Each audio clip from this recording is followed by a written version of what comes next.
오늘 학생회하고 어린이들이 나와서 대표자들이 특송을 잘해 주셔서 감사합니다. 우리 옆에 계신 분들을 서로 축복하겠습니다. 사랑합니다. 축복합니다. 감사합니다.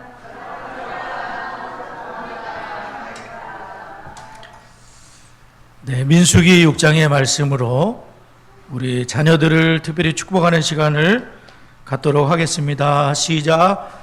여호와는 다원이와 성은이에게 복을 주시고 다원이와 성은이를 지키시기를 원하며 여호와는 그의 얼굴을 다원이와 성은이를 향하여 비춰서 은혜 베푸시기를 원하며 여호와는 그 얼굴을 다원이와 성은이에게로 향하여 드사 평강 주시기를 원하노라.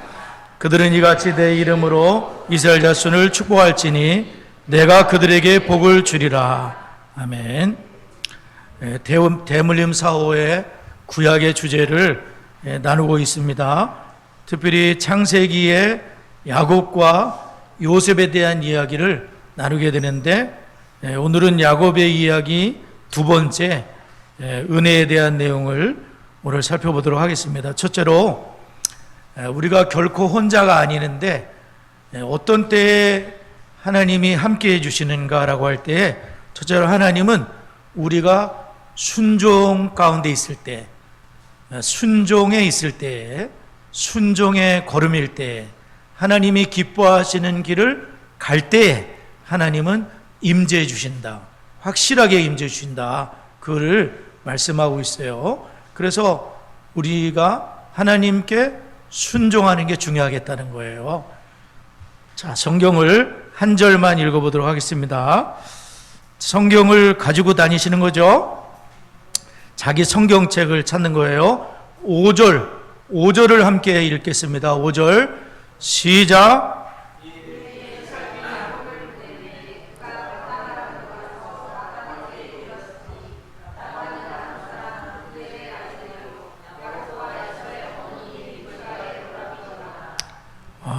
우리가 지난 시간에는 야곱이 어떻게 아버지와 형을 속이고 장자의 축복을 빼앗게 되었는지 그를 살펴보게 됐습니다. 야곱은 그 일로 인해서 형 에서의 손에 죽을 수도 있는 위기 가운데 놓이게 됐어요. 형 에서가 생각할 때에 아버지가 이제 늙어서 돌아가실 때가 되었으니 아버지가 돌아가시면 내가 동생을 죽여버려야 되겠다. 너무나 화가 나고 분노가 치밀어 올라 내 축복을 다 뺏어간 이 인간을 용서할 수 없다. 그렇게 했지만 엄마 리브가가 그 사실을 알고 야곱에게 며칠 동안만 외삼촌 집 800km나 떨어져 있는 바담 아람으로 가서 피해 있으면 분노가 사그러들면 사람을 보내도 오게 할 테니까 그리로 가라. 이렇게 해가지고 이제 가게 되는데 근데 리브가는 남편 이삭에게 하는 말이 야곱이 만약에 이 땅의 여자들과 결혼을 하게 되면 제 마음이 제 삶에 무슨 재미가 있겠습니까? 라고 하면서 야곱을 보내야 된다는 그러한 얘기를 남편에게 하게 되는 거예요. 그랬을 때 이삭은 야곱을 보내기로 결정을 하고 부모로서 야곱에게 당부를 하게 되는데 일단은 결혼에 대한 얘기를 합니다. 결혼에 대한 얘기를 하면서 가나안 사람의 딸 중에서는 아내를 택하지 말고 바단 아람으로 가서 외삼촌의 딸 중에서 아내를 택하도록 하라. 이렇게 얘기를 하고 또한 야곱에게 축복을 해서 보내게 되는 것입니다. 결혼에 있어서 이삭은 아버지 아브라함이 어떻게 매우 신중하게 결정을 했는지를 잘 알고 있습니다. 가나안의 딸 중에서 아내를 맞이하지 않도록 바담 아람까지 아버지 아브라함이 종을 보내가지고 리브가를 데려오게 되는 그 장면이 창세기에 이제 기록이 되어 있는데 근데 창세기 그 24장에 보면 67절이나 기록되어 있어요.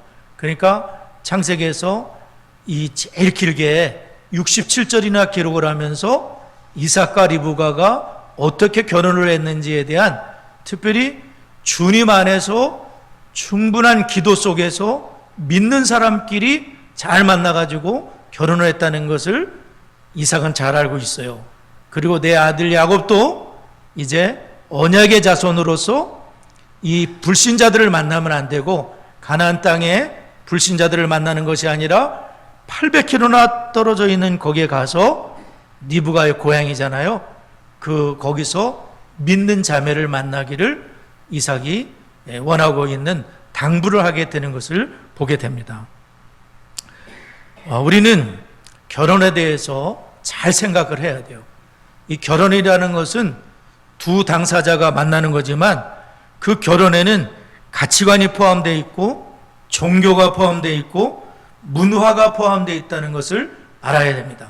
그렇기 때문에 장가를 가거나 시집을 오게 될 때 어떤 일이 있냐면은 자기 종교를 가지고 오는 거예요. 자기 신과 더불어 오는 거예요. 그렇기 때문에 이것은 신과 신의 만남이 될 수도 있는 거죠.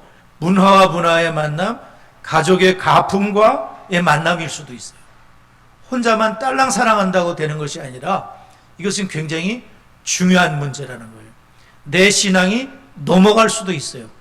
불교로 넘어갈 수도 있고 다른 종교로도 넘어갈 수가 있는 게 결혼이라는 깊은 만남인 거예요.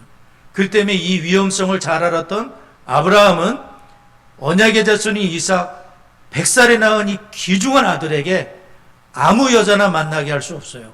그렇기 때문에 반드시 신앙 안에 좋은 사람을 만나야 된다는 것을 벌써부터 기도를 했을 거예요. 그리고 많은 기도 속에서 늙은 종, 그 일을 충실하게 해낼 수 있는 그 사람을 보냈는데 그 늙은 종자터도 모든 걸 기도로 하잖아요. 다 기도하면서 우리 주인의 하나님 순종케 만나게 해주세요 하면서 기도 속에서 하나님이 정해주시도록 모든 것을 주님께 맡기면서 결혼의 중대함을 창세기 성경은 67절이나 기록하고 있다는 것을 우리 부모님들 꼭 기억하셔야 돼요. 아무리 세상의 조건이 좋다고 하더라도 이 신앙이 다를 때에는 굉장히 문제가 될 수 있어요. 그러나 한 가지 방법은 있어요. 뭐냐면은 다윗이 전쟁을 했을 때에 그 전쟁에 이긴 그 족속에 여자를 데리고 온 적이 있었어요. 그건 뭐냐면은 전쟁에 이겼다는 것은 여호와 하나님이 그 신을 이겼다는 거예요. 그때는 괜찮다는 거예요. 뭐냐면 우리가 믿음의 자녀로 만들어 놓고 결혼하는 거예요. 신과의 전쟁에서 우리 하나님의 위대하심을 이렇게 보여주는 그런 결혼을 우리가 해야 되는 거죠. 여하튼 우리는 결국 그 야곱은 부모님과 똑같이 자기도의 신앙 안에서 그 결혼을 하는 그러한 길을 가게 되고 부모의 명령에 야곱은 순종했다고 말씀하고 있습니다. 한 번도 가지 않은 길이지만 일단은 부모의 명령에 순종할 마음을 갖고 출발하고 그 길 자체가 하나님이 기뻐하시는 길이 되는 거예요. 물론 도망자의 길이지만 깜깜하게 짝이 없는 길이지만 그 길은 좋은 믿음의 배필을 만나는 길이요 이스라엘의 민족을 이루게 되는 12지파를 이루게 되는 축복된 길이거든요. 아브라함의 모든 축복을 이룰 수 있는 길이 지금 내가 가는 그 길이라는 거예요. 그러니까 주님이 임재하시는 순종의 걸음 속에 하나님은 적극적으로 함께 해주시고 하나님의 모든 축복으로 쏟아 부어주시는 그러한 내용을 우리가 보게 되는 거죠. 이 가나안의 문화는 우리가 알고 있지만 바알신을 비롯해서 많은 우상을 섬기는 그러한 가나안의 문화이기 때문에 가나안 사람의 여자 중에서는 아내를 택하지 말라고 그렇게 했던 것이죠. 그래서 창세기 28장 7절을 보게 되면 야곱이 순종의 걸음이라는 것을 이렇게 표현하고 있어요. 또 야곱이 부모의 명을 따라 밧다마람으로 갔으며 부모의 명을 따라 밧담으로 가게 됐다. 또한 야곱이 그 밧담으로 갈 때 그냥 간 것이 아니라 하나님의 놀라운 축복의 약속을 받고 출발하였다는 것을 알게 되는데 1절을 보게 되면 이삭이 야곱을 불러 그에게 축복하고 3절과 4절에 보면 그를 축복하는 내용이 나오는데 전능하신 하나님이 네게 복을 주시어 네가 생육하고 번성하여 네가 여러 족속을 이루게 하시고 아브라함에게 허락하신 복을 네게 주시되 너와 함께 네 자손에게 두사 하나님이 아브라함에게 주신 땅, 곧 내가 거류하는 땅을 내가 차지하게 하시기를 원하노라. 지금 이삭은 자기 아들 야곱에게 아브라함에게 준 축복을 하고 있는데, 사실 이삭은 얼마 전까지만 해도 자신의 첫째 아들 에서에게 모든 축복을 주려고 했었어요. 근데 이삭이 너무나 하나님의 섭리 앞에 두렵고 떨리는 그러한 일을 경험했어요. 내가 큰 잘못을 할 뻔했구나. 하나님은 큰 자가 어린 자를 섬기리라고 하는 그 약속대로 야곱을 선택하셨구나. 이 아들에게 하나님은 복을 주기를 원하시는구나라고 깨달은 것 같아요. 이제는 아브라함의 복을 자기 야곱에게 진심을 다하여 아브라함의 축복을 하고 있는 아버지의 모습을 보게 되는 거죠. 여기서 이삭은 순종의 자리로 돌아왔다는 것을 알 수가 있어요. 이삭은 끝까지 자기 고집을 하고 이거 무효다, 에서한테 복 줄 거야, 그러면 어떻게 됐겠어요? 계속 불순종의 자리에, 하나님과 대적하는 자리에 서게 되는 거 아니겠습니까? 무슨 복이 있겠어요?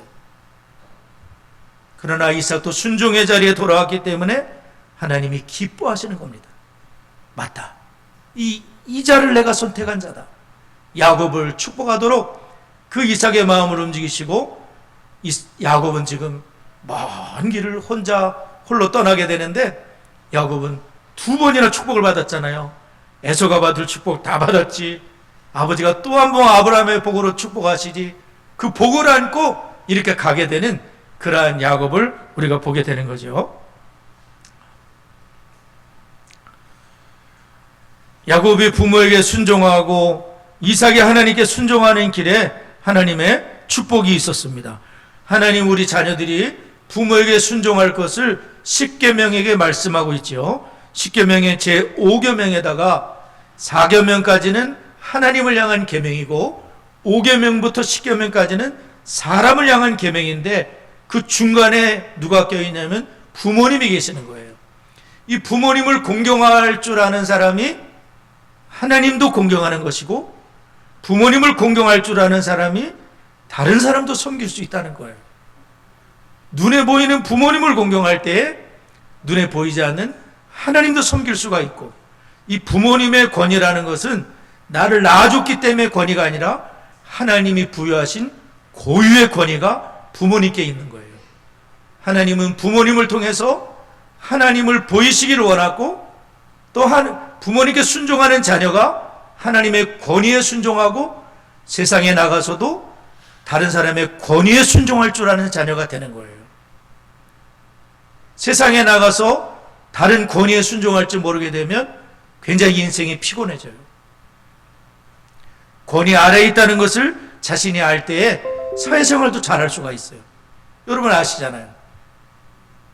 하나님은 모든 것을 부모에게 주셨다는 것을 알 수가 있어요. 야곱이 복을 받은 것은 부모님께 순종했기 때문에 1차적으로. 그리고 그 걸음 자체가 하나님이 기뻐하시는 걸음이기 때문에 복이 됐다는 것을 우리가 기억해야 돼요. 우리 자녀들은 부모님을 순종해야 됩니다. 부모님이 부모님이시기 때문에, 하나님이 세우신 분들이기 때문에 우리는 그 권위 앞에 순종하고 부모님을 공경하는 우리가 되어야 될 줄을 믿습니다.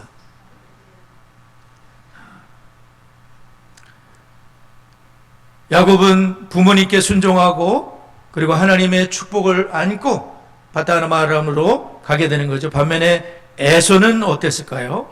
에서가 굉장히 남자답고 아버지께 맛있는 요리도 해다 주면서 사냥해서 고기도 갖다 드리면서 아버지의 사랑을 독차지했지만, 에서는 참 하나님의 뜻도 알지 못하고 부모님의 진심을 알지 못하는 거예요. 부모님이 뭘 기뻐하시는지 이 친구는 몰라. 맨날 딴짓하는 거야. 그 햇사람의 여인 2명을 데려다가 아내를 2이나 삼았잖아요.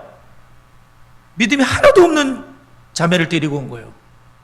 외모를 쳐다봤겠죠. 조건을 봤겠죠. 그러더니 부모님이 또 기뻐하지 않는 걸 보니까 이스마엘의 딸을 또 데리고 오는 거예요. 이스마엘이 누굽니까? 언약의 자손이 아니에요. 그러니까 계속 헛다리를 짚는 인생이 되는 거예요. 부모님이 진짜 뭘 기뻐하시는지, 하나님이 뭘 기뻐하시는지 모르게 되면 늘 이 사람은 헛다리를 짚어요. 축복이 아닌 거예요. 자꾸 대안을 만들고 또 이걸 만드는데 결과적으로는 주님이 기뻐하는 뜻이 아닌 거예요. 우리는 한 번을 잡더라도 정확하게 주님이 기뻐하는 길을 선택하는 거예요. 거기에 복이 있다는 것을 믿으시길 바랍니다. 거기에 복이 있는 거예요. 안 될 것 같아도 되는 거예요. 야곱이 가는 길을 보세요. 뭐가 될 것 같은가?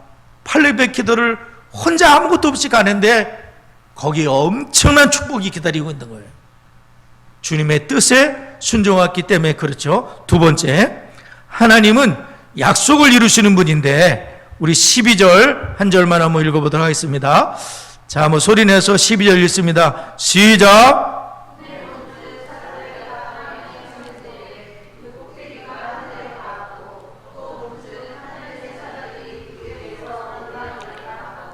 네, 지금 이제 야곱이 난생 처음으로 부모님의 결뜻 떠나가지고 바타마랑까지 멀고 먼 800km를 출발했는데 이 길이 얼마나 옛날에는 험난한 길입니까? 그리고 당시에는 내비게이션도 없지, 지도도 없지, 뭐도 없는 아는 길도 아니지, 위험에 도처에 있고 하루 저녁을 자기도 쉽지가 않아요. 길바닥에서 대부분 잠을 자게 되는데 이 당시 야곱의 심정이 어땠냐면은 매우 두렵고 떨리고 잠은 선잠을 자야 되고 지옥 같은 심령의 초죽음 상태에 있었다고 보면 딱 맞을 거예요.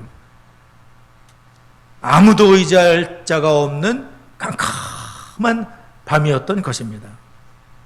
이 아무도 도울 사람이 없는 이 막막한 땅에서 야곱은 그날 기가 막힌 경험을 하게 되는데 하나님의 임재를 경험하는 거예요.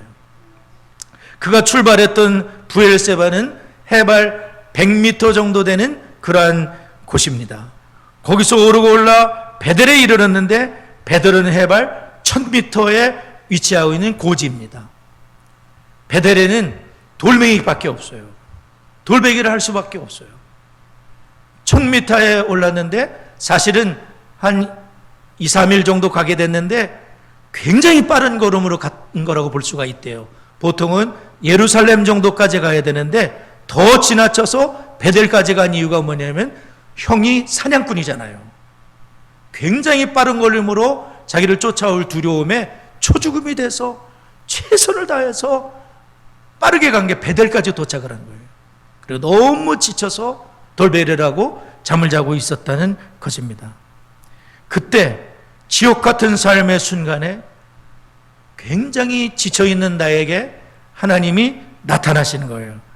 야곱은 3번을 보았다라는 표현을 쓰고 있는데 굉장히 경이로운 광경을 이 사람이 봤다는 거예요. 내가 보았다. 봄에 또 봄에 하나님이 3번을 향해서 보여주는 첫째는 뭐냐면 하늘과 땅을 잇는 사닥다리, 사닥다리라고 볼 수도 있고 지구라트의 계단이라고 볼 수도 있대요. 여하튼 이 계단은, 이 사닥다리는 땅과 하늘을 잇는 사닥다리였는데 요한복음에서 이 사닥다리는 예수 그리스도를 상징하고 있어요. 우리 죄인과 하나님을 잇는 유일한 길은 예수 그리스도라는 거예요. 사람과 하나님을 정확하게 이어줄 수 있는 다리가 되신 분이 누구냐면 예수 그리스도임을 지금 야곱은 미리 보고 있는 거예요. 그리고 그 사닥다리에 하나님의 사자 천사들이 오르락 내리락 하면서 땅의 일을 간섭하고 있는 거예요.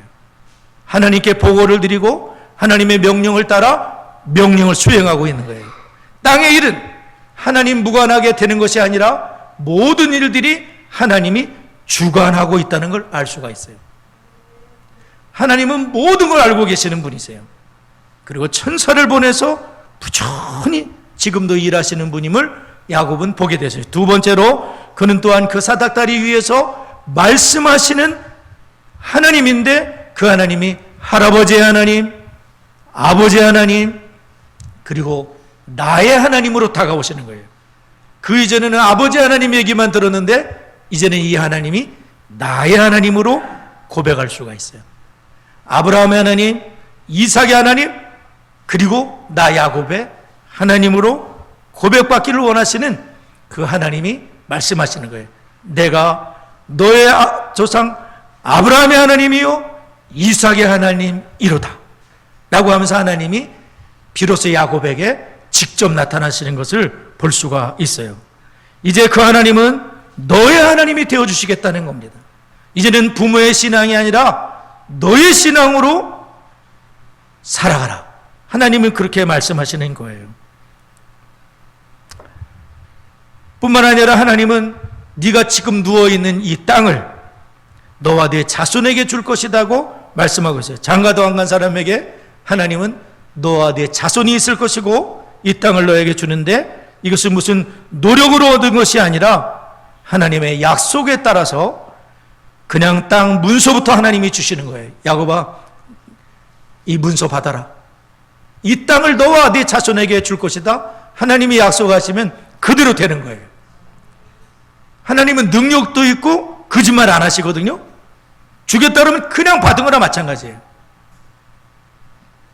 또한 그의 자손이 땅의 티끌처럼 되어서 서쪽과 동쪽과 북쪽과 남쪽으로 사방으로 퍼져나갈 것이며 땅의 모든 족속이 너와 내 자손으로 말미암아 복을 받을 것이다. 너는 죽지 않아. 죽지 않을 뿐만 아니라 너의 후손이 티끌처럼 많아질 거야. 너의 후손까지 내가 책임져 줄게. 그리고 그 후손은 해를 끼치는 후손이 아니라 복을 주는 후손이 될 것이다. 어마어마한 축복을 야곱이 지금 초죽음 상태에서 지옥 같은 삶에서 도망치는 인생에서 하나님의 은혜로 그에게 나타나 주신 거예요. 뿐만 아니라 네가 어디로 가든지 너를 지켜줄 거야. 너를 이끌어 이 땅으로 돌아오게 할 것이며 내가 내게 허락하신 것을 다 이룰 때까지 너를 떠나지 않을 거다. 하나님이 내가 가는 모든 걸음과 나의 모든 인생에서 임마누엘, 내가 너를 버리지 않고 떠나지 않고 영원히 너와 함께 하겠다. 하나님이 엄청난 약속을 하는 거예요. 이런 축복이 어디 있습니까? 야곱은 지금 세 번째 축복을 받고 있는 거예요. 아버지한테 두 번 받았죠. 그리고 세 번째 축복은 뭐냐면은 아버지가 주신 축복을 하나님이 도장을 꽝 찍고 있는 거예요. 그대로 해주겠다. 아브라함의 축복을 너희한테 주겠다. 하나님이 도장을 찍고 계시는 거예요. 야곱은 하나님을 만나기 전까지 진짜 지옥 같았어요. 언제 죽을지 모른다는 불안함에 떨고 있었을 거예요. 내일 눈 뜨는 게 두려웠을 거예요. 그러나 하나님을 만나고 나서 그 모든 공허함이 채워지는 거예요. 두려움이 사라지는 거예요. 이길 힘이 생기는 거예요. 발의 힘이 생기는 거예요. 나머지 700km를 자신 있게 걸어갈 수 있어요. 잠잘 때에도 주님께 맡기고 잠을 잘 수 있어요. 지켜주시니까, 함께 해주시니까, 길을 잘 갈 수 있어요. 인도해 주시니까. 하나님의 모든 것이 내 마음속의 주인으로 오시는 거죠.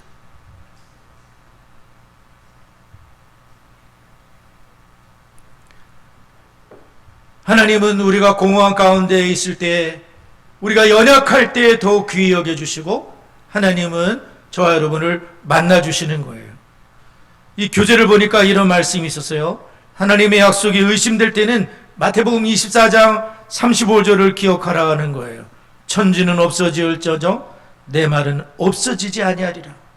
외롭다고 느낄 때, 모든 사람이 나를 대적한다고 느낄 때에는 히브리서 13장 5절을 기억하라는 거예요. 내가 결코 너를 버리지 아니하고 너희를 떠나지 아니하리라 하셨느니라.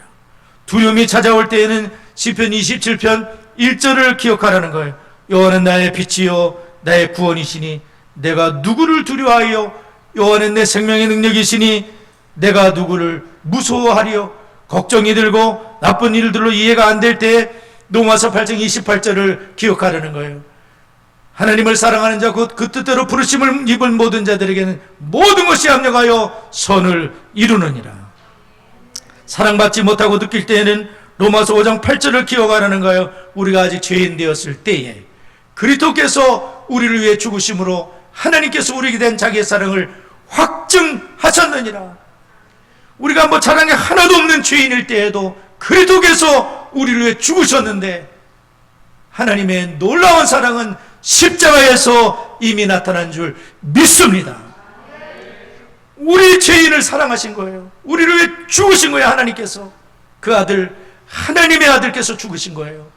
우리는 그처럼 소중한 하나님의 자녀인 것을 믿으시기를 바랍니다. 마지막으로 하나님의 임재를 느꼈을 때 야곱은 예배를 하게 되는 거예요.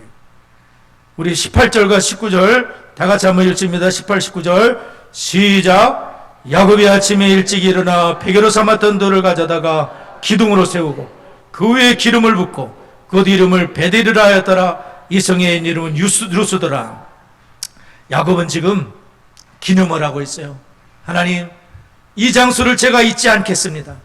루스라는 지명이 있지만 오늘부터 여기는 베델입니다. 하나님의 집입니다.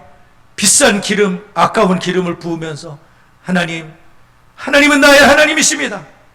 그리고 하나님께 소원 기도를 드립니다.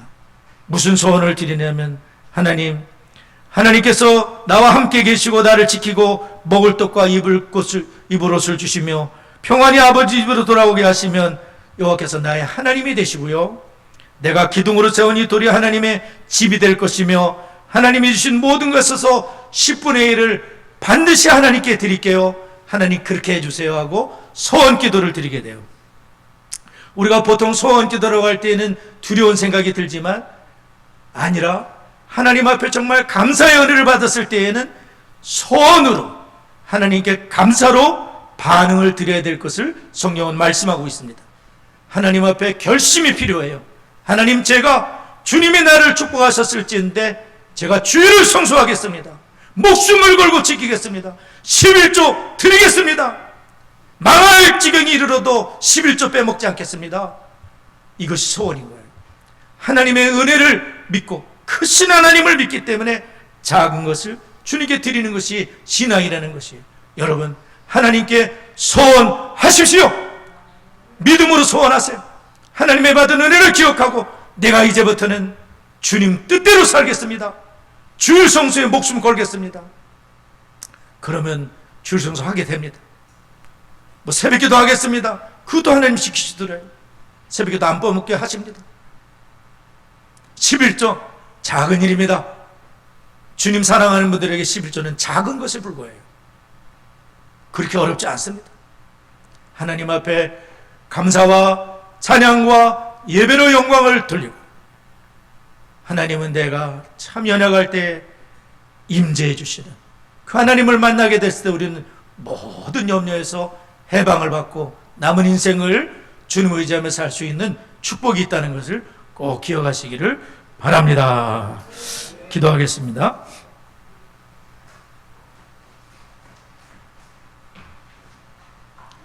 우리 좋으신 하나님 찬송하고 함께 잠깐 기도하겠습니다.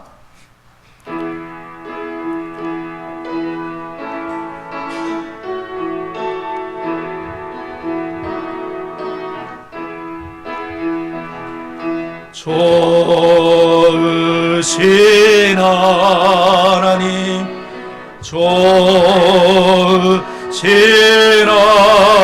하나님, 참 좋으신 나의 하나님, 우리의 기도를 응답해 주시는 참 좋으신 나의 하나님, 한없는 축복을 우리에게 주시는 참 좋으신 나의 하나님. 오늘 두 가지 먼저 기도할 때 하나님은 어떤 걸음에 복을 주십니까? 순종의 걸음에. 하나님의 뜻 가운데 있을 때에 하나님이 찾아오시는 거예요. 그 걸음 속에 하나님의 임재를 경험하고 오직 하나님만 예배하는 자로 살다가 천국 가야 되겠습니다. 오직 하나님만 예배하다가 주님 계신 천국에 우리가 가야 되겠습니다. D6를 통하여 부모된 저희가 먼저 주님의 제자로서 세워지고 가정에서는 순교자로 내 자녀를 주님의 제자로 삼고 가는 게 순교입니다. 그러한 자세로 우리 자녀들을 꼭 주님 잘 섬기는 결혼도 잘 시켜야 되겠어요. 정말 결혼 잘 시켜야 되겠어요. 신앙 버리면 어떡하겠습니까? 큰일이죠. 그렇기 때문에 잘 준비해서 기도 가운데 배필들 잘 만나도록 그렇게 해야 될 줄 믿습니다. 다 같이 기도합니다. 하나님 아버지 감사합니다. 저희들에게 은혜로 인도하셔서 순종하는 자로 살게 하여 주시고 하나님의 임재를 경험하며 살게 하여 주시고 하나님 아버지 또한 주님만을 예배하는 자로 살 수 있도록 하나님 인도하여 주옵소서. 디스스로 부모되어 먼저 주님의 제자가 될 수 있도록 하나님 인도하여 주시고 가정에서 내 자녀를 부모의 첫째자로 삼는 것이 순교입니다. 이 사명 감당할 수 있도록 하나님이 역사해 주시고 아버지 하나님 인도하여 주옵소서. 세 번째, 네 번째 디시스 커리큘럼 참 좋은 커리큘럼입니다. 6년간 성경을 배우는 더 많은 부모님과 자녀들이 동참하기를 정말 원합니다. 교회와 가정이 동역을 하고 세대와 세대가 연결이 되며 신앙에 대물림하는 명문 가문들로 세워지기를 축복합니다. 디3세대 여름 성경학교 준비 많은 가정들이 동참할 수 있도록 8월 중순으로 예정되어 있습니다. 다 같이 합심하여 기도합니다.